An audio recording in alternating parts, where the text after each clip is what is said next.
తెలంగాణలో రేవంత్ రెడ్డి పరిపాలన విధానం మీకు ఎట్లా అనిపిస్తుంది? పరిపాలన విధానం ఏంటండి?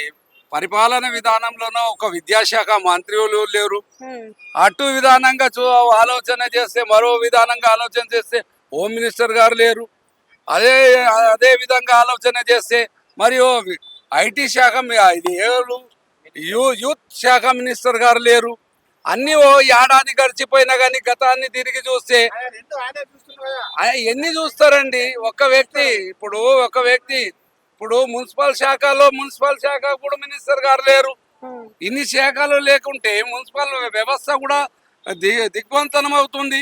ఈ విధానాన్ని ఆలోచన చేసి మినిస్టర్లన్నీ ఇవ్వాలి, ఈ పరిపాలన విధానాన్ని ఆయన మార్చాలి.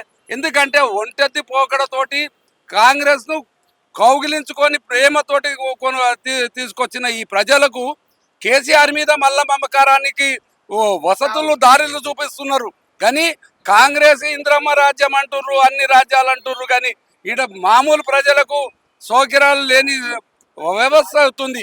ఈ వ్యవస్థ మీద ఒక్కసారి ముఖ్యమంత్రి గారు, దాని మంత్రి పౌరులు అందరూ సహకరించి ఈ ఒక విధానాన్ని కూడా ఆలోచన చేసి దీనికి విధానాన్ని చేంజ్ చేసి తెలంగాణలో గడిచిపోయిన గత సంవత్సరం పోయింది. ఈ 4 సంవత్సరాలను మంచి పరిపాలన అందించి మరోసారి కాంగ్రెస్ రావాలి. లేకుంటే ఇదంతా అయోమయమయ్యే పరిస్థితి అండి. ఇది ప్రజలకు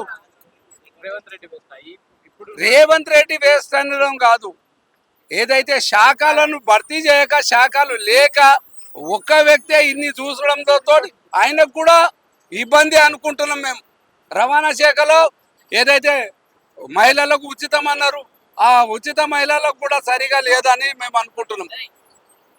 థ్యాంక్ యూ.